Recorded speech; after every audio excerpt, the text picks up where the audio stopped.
Welcome to F007 Channel. Dukung terus F007 Channel dengan like, share, comment, and subscribe. Melanjutkan cerita berikutnya dari Battle Through the Heavens.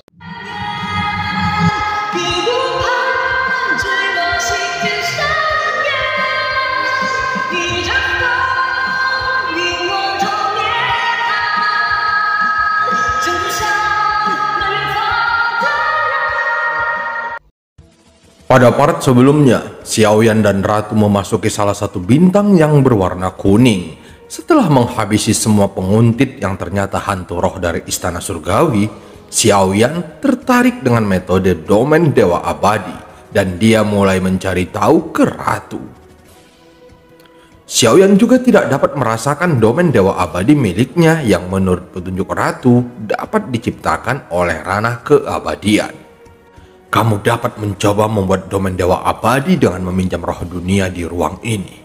Kamu adalah tuannya, dan itulah sebabnya mengapa kamu memiliki hak mutlak untuk berbicara. Dengan kekuatan asli, maka akan sangat mudah membuka domain dewa abadi.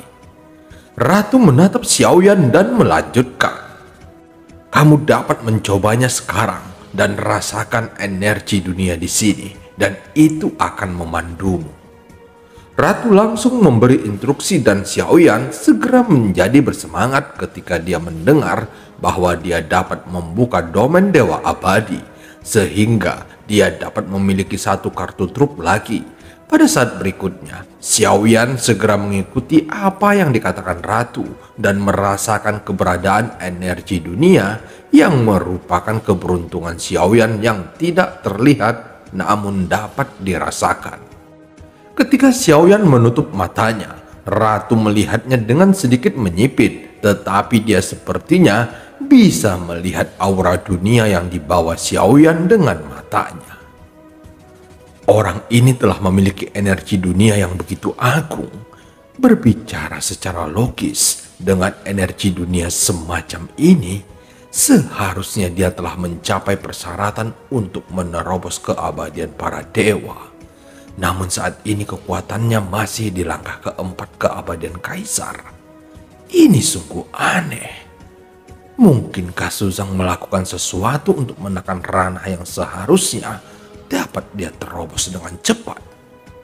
Ratu bergumam dengan suara rendah. Xiaoyan tidak dapat mendengar apa yang dikatakannya. Saat ini Xiaoyan sepenuhnya tenggelam dalam meditasinya karena hanya dalam keadaan ini Xiaoyan dapat merasakan keberadaan keberuntungan yang tak terlihat ini.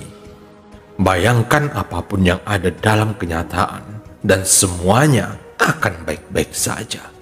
Terdengar sebuah suara dan itu langsung menghilang sejenak. Kemudian sosok Ratu dan Xiaoyan juga tiba-tiba menghilang dari bahtera serta teratai api muncul di kegelapan. Di saat berikutnya, teratai api itu melebar dengan kecepatan tinggi dan menutupi sosok mereka berdua. Terlihat di mana api yang mengamuk membakar dengan liar dan Xiaoyan sangat senang dengan keberhasilan ini. Mengapa kamu menarikku ke domain dewa abadi milikmu? Ratu berkata tanpa daya. Maaf, aku tidak bisa menemukan pasangan dan hanya Ratu yang ada di sini. Jadi mengapa tidak mencobanya saja? Xiaoyan menggaruk kepalanya sambil tersenyum. Kemudian pikiran Xiaoyan bergerak dan pada saat ini nyala api sepertinya tertiup angin. Kemudian digantikan oleh lautan guntur yang tidak rata serta membentang di atas kepalanya. Itu bergerak melalui awan guntur seperti naga guntur dan momentumnya sangat mencengangkan. Pada akhirnya, Xiaoyan bisa menguasai domain dewa abadi. Sesaat kemudian, sosok Xiaoyan dan Ratu muncul kembali di bahtera. Saat ini mata Xiaoyan dipenuhi dengan kegembiraan karena mulai sekarang dia juga memiliki domain dewa abadi sendiri.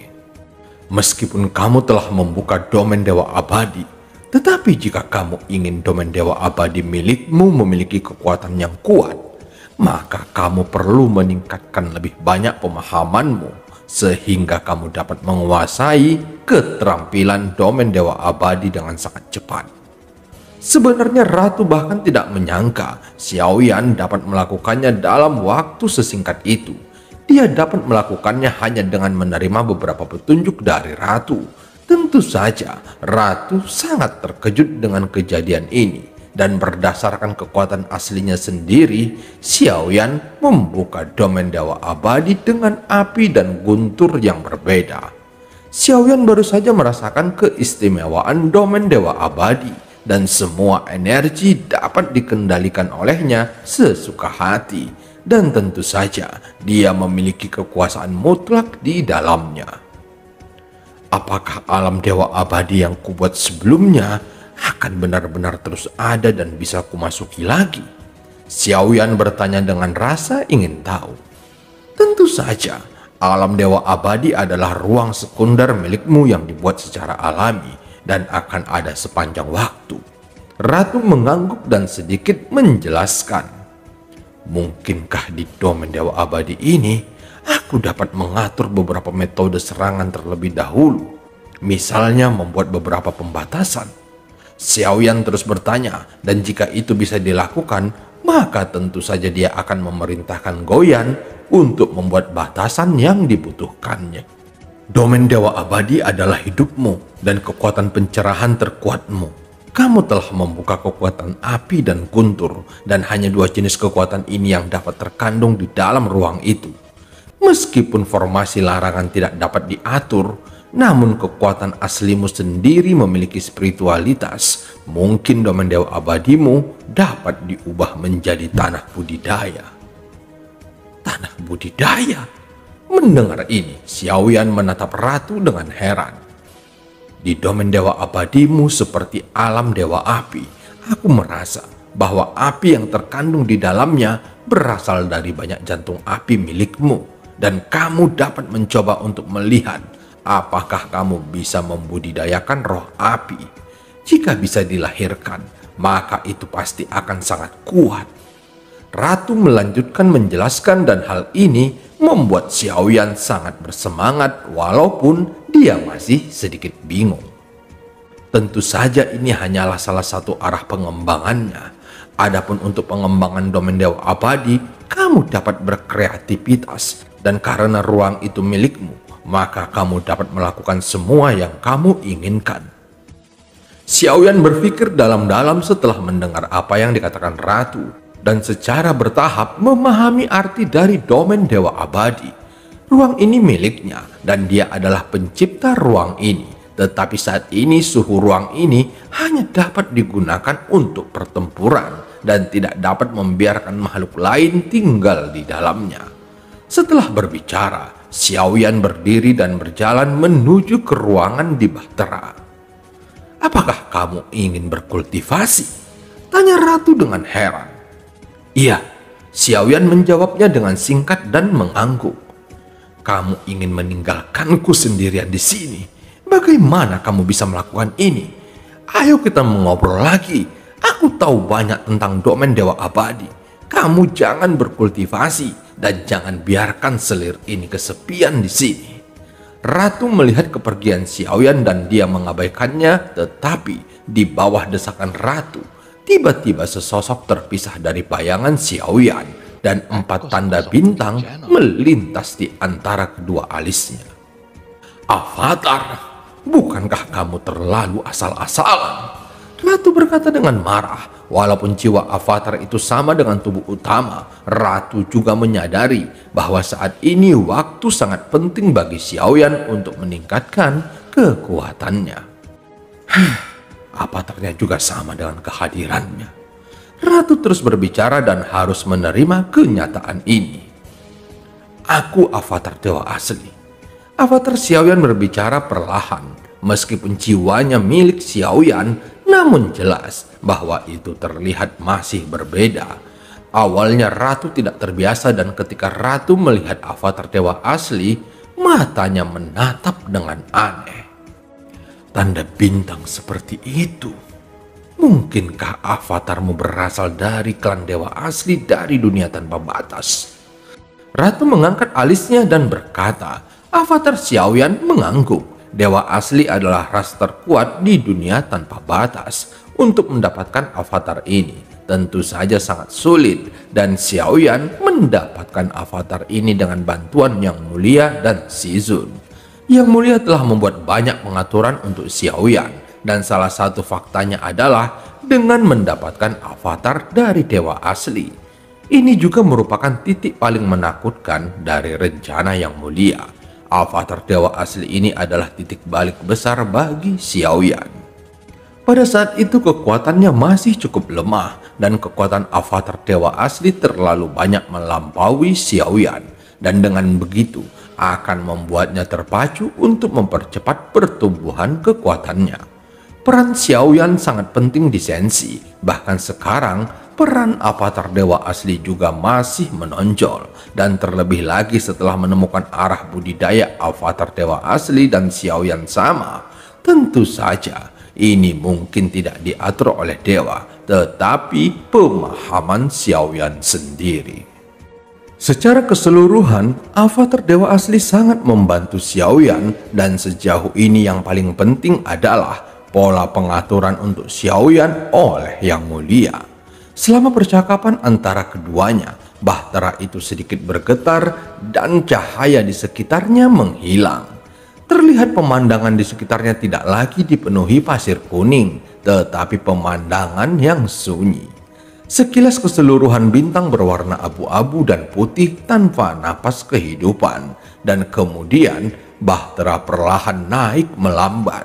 Saat bahtera terus naik, Xiaoyan melihat ke bawah dan menyadari bahwa bintang itu hanya tersisa setengah, seolah-olah itu adalah tubuh yang akan membusuk dan secara bertahap akan menghilang di dunia ini.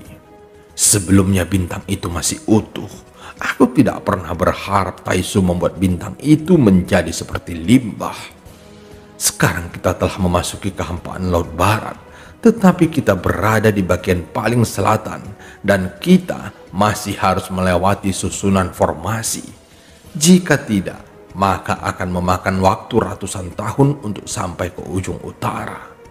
Tapi aku tidak tahu apakah susunan formasi teleportasi yang diatur oleh alam dewa kuno masih ada. Ratu Liu sedikit mengerutkan keningnya melihat bintang yang setengah rusak.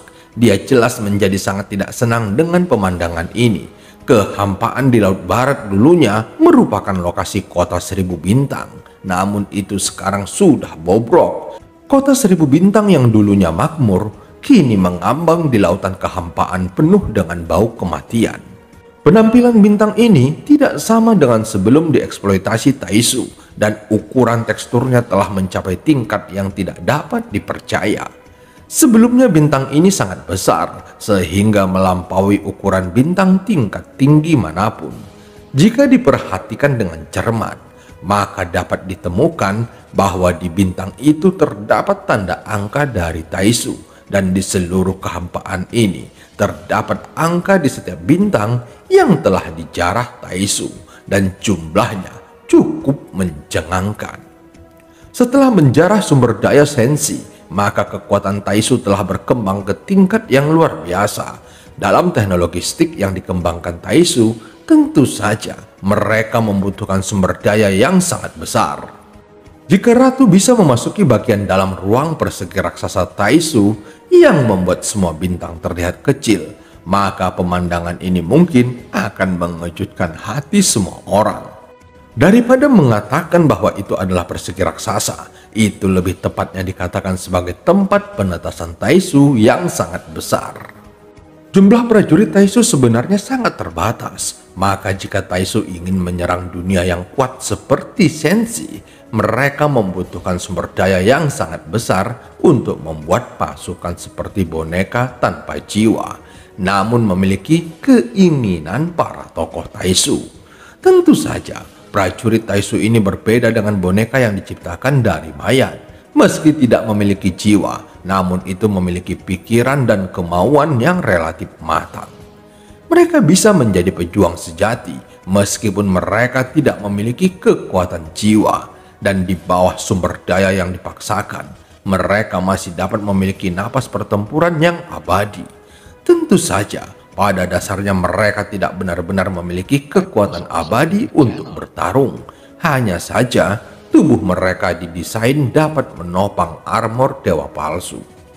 Di dalam persegi raksasa ini terdapat banyak kantong darah yang mengandung sosok yang tak terhitung jumlahnya, dan tidak diketahui berapa banyak bintang yang hancur untuk menciptakan semua itu. Persegi raksasa ini lebih seperti sarang lebah besar. Awalnya mereka menyelesaikan masalah kuantitas, lalu membuat lebih banyak armor dewa palsu, sehingga mereka dapat terus memperbanyak pasukan Taisu. Jumlah pasukan Taisu saat memasuki Senshi hanya ratusan ribu yang benar-benar memiliki jiwa. Namun Taisu telah melakukan persiapan yang cukup sebelum memasuki Senshi. Jadi jumlah pengintai yang tersembunyi di Senshi sebenarnya lebih menakjubkan dari yang dibayangkan.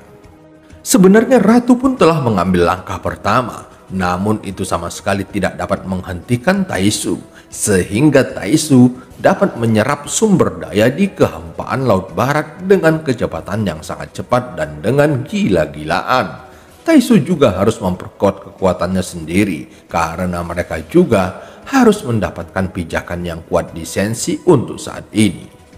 Meskipun adegan ini tampaknya cukup mengejutkan, namun pada kenyataannya kekuatan tempur Taisu yang sebenarnya masih jauh dari cukup, bahkan jika jutaan prajurit ini dibiarkan lahir. Hal ini dikarenakan bahwa sosok ini tidak akan memiliki kekuatan tempur jika tidak menggunakan armor dewa palsu, dan saat ini jumlah armor dewa palsu yang dimiliki Taisu tidak cukup untuk mengakomodir semuanya. Oleh karena itu, mereka sangat marah saat mengetahui Xiaoyan merampas dan melanggar batasan armor dewa palsu. Mereka juga sangat ingin tahu bagaimana Xiaoyan bisa melakukannya, karena hal itu akan menjadi ancaman nyata bagi Taisu. Tentu saja Taisu masih membutuhkan banyak waktu untuk melakukan persiapan sebelum perang terbuka benar-benar terjadi. Selain harus mengandung prajurit di kantung darah, Taisu juga membutuhkan waktu untuk membuat armor dewa palsu yang cocok untuk semua prajuritnya. Dan yang terakhir adalah kuncinya. Bahan yang dibutuhkan untuk membuat armor dewa palsu sulit ditemukan, dan jumlah biji besi emas getaran juga terbatas, sehingga Taisu dengan panik terus mengumpulkan semua biji emas yang ada di kehampaan Laut Barat. Saat ini mereka juga takut karena mereka belum benar-benar mendapatkan pijakan yang kuat, sehingga mereka juga sedang berpacu dengan waktu dan tidak akan menyanyiakan waktu yang ada. Sementara itu di kehampaan inti persegi raksasa ada kota yang dibangun, dan jumlah bangunannya tidak sedikit. Di tengah kotanya ada istana tinggi yang dibangun, dan di singgasana istana ada sesosok yang mengenakan armor, serta di bawahnya ada ribuan sosok, dan di depannya ada tirai cahaya besar yang mengembun padat. Dia terus melihat dengan hati-hati. Adapun gambar yang ada di tirai cahaya adalah seluruh kehampaan Shihai. Sosok ini dapat melihat cahaya berbintik-bintik yang bergerak dan tak terhitung jumlahnya. Lapor komandan, kita dapat berita dari istana surgawi. Dikatakan bahwa reinkarnasi dari yang mulia kemungkinan besar telah memasuki kehampaan Laut Barat. Sesosok terbang dengan kecepatan tinggi mengenakan armor dewa palsu seperti semua sosok yang ada di sekitarnya. Dan cerita pun berakhir, sampai ketemu di part selanjutnya.